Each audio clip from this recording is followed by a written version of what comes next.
And now I have hurt thousands of people. I have become that person that has set survivors back, and that revolts me. And I hate it. To every sexual assault survivor who watched my first video and felt something and related, and then watched part 2 and felt completely betrayed, that also breaks my heart.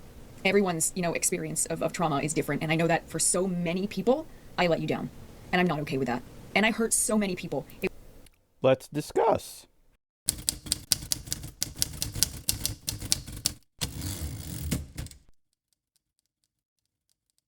How's it going, YouTube? Welcome to WordForge. My name's Kevin. So, yeah, we're talking about this again because apparently Naomi King, well, I already did a video, ironically entitled that she didn't learn anything. And I think this really is no surprise to anyone that clearly she did not learn anything.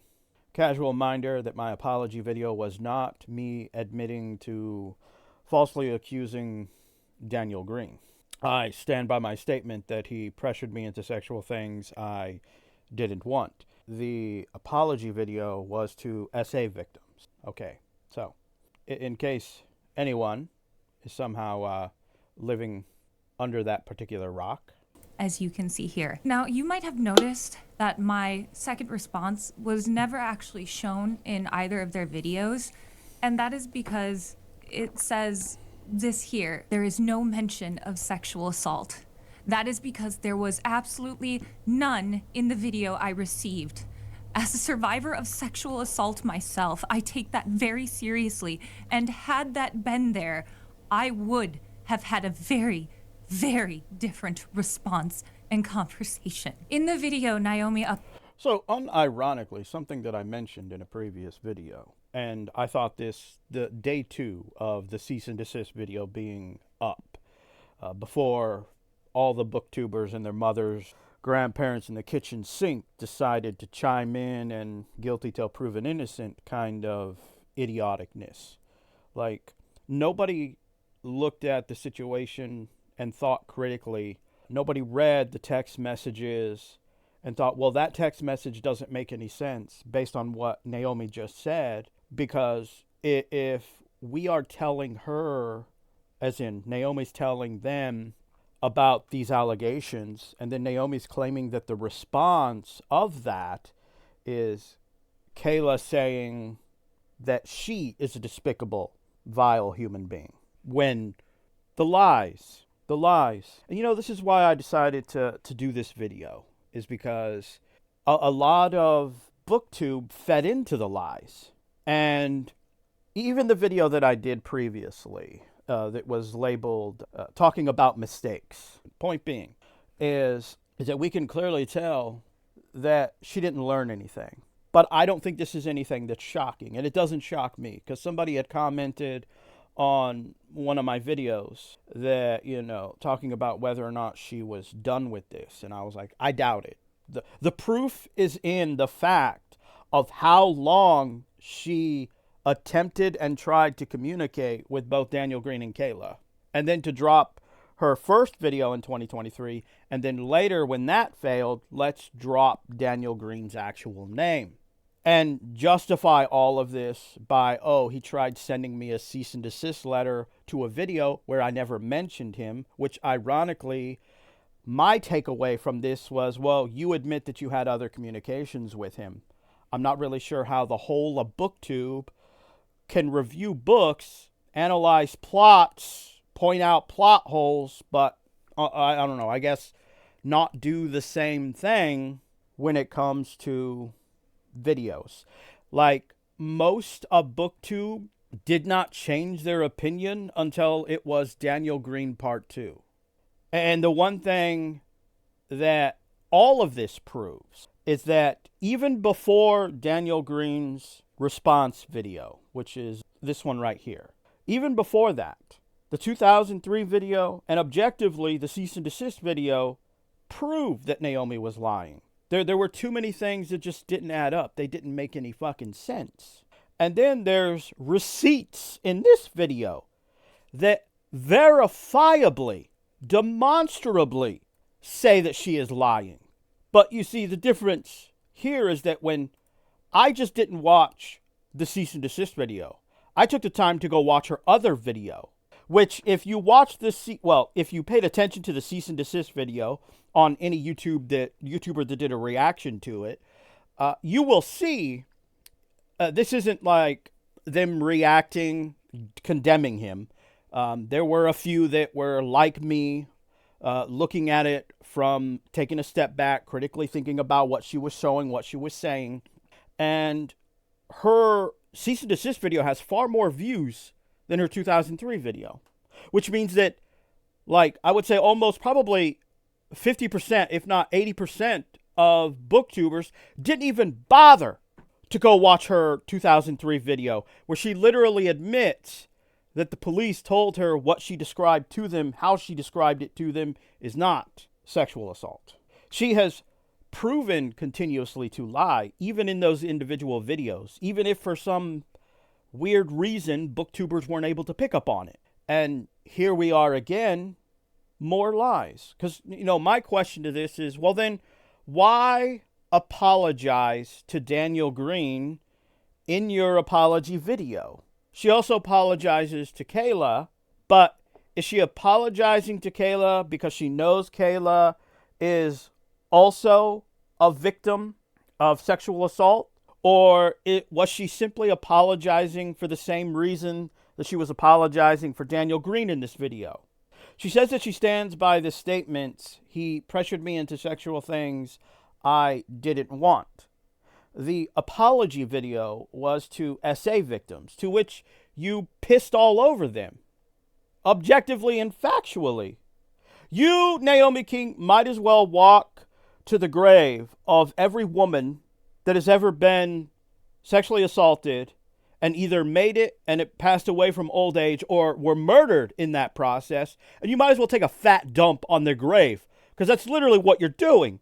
You continue to do it. The very definition of what you decree sexual assault to be in your 2003 video, which last I checked, she still does actually have it up and viewable. If not, it's uploaded on this channel we're looking at right here. The police literally denied you. Not only did they deny you, not for a mysterious person, but for Daniel Greene. This whole entire thing was already solved more than a year ago. Editing Kevin here. So yeah, getting a little heated, probably in various parts throughout this video, but my oldest sister was molested as a teenager. Was a friend of my parents. She would go over there and babysit their daughter.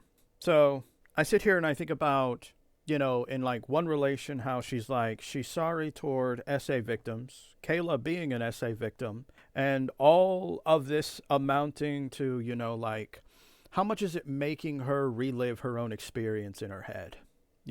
She's not doing sexual assault victims any fucking favors. Anyway, just thought I would explain why I was getting a little mad.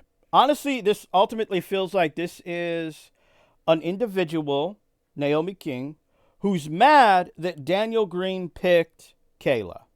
I'll be explaining myself whether you like it or not, but it's taking time to put together. I am not rescinding that he did sexual things to me without my consent. Well, based on what you already described to the police, consensual sex and you regretting it afterwards, which this is objectively what this is, which means you agreed to do whatever it is you're claiming he convinced you to do, that this isn't sexual assault. You look at this. The woman can't even stay straight when it comes to an apology to sexual assault victims. Like I said, it's no different than her going to their graves and shitting on them.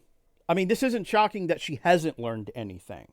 And I think what she's also failing to realize is that there's not a lot of people on her side. So whatever video she has in production, people are going to comb over it with a fine comb. It may not be booktubers. That's something I also noticed. Did you know booktubers pretty much did accusation video of Daniel Greene, and then once video 2 dropped, and then Daniel Greene's own video dropped, which was, I think there was really only 8 or 10 hours difference between the two videos, from Naomi's Daniel Greene part 2 to Daniel Greene dropping his actual response video full of receipts. It's like people are going to come over it. But ironically, as I was getting at before I got sidetracked, you had every YouTuber jump on the gun on vitriolizing Daniel Greene. And then what was the only other video that they've done? Apologizing. It's kind of ironic that no one actually has done anything beyond that. And, you know, the question then becomes, will anyone watch out, you know, within the BookTube community, actually watch and have the balls to give their opinion on this? Or did they only have the balls to give their opinion on it when Daniel Greene and everyone thought he was guilty till proven innocent?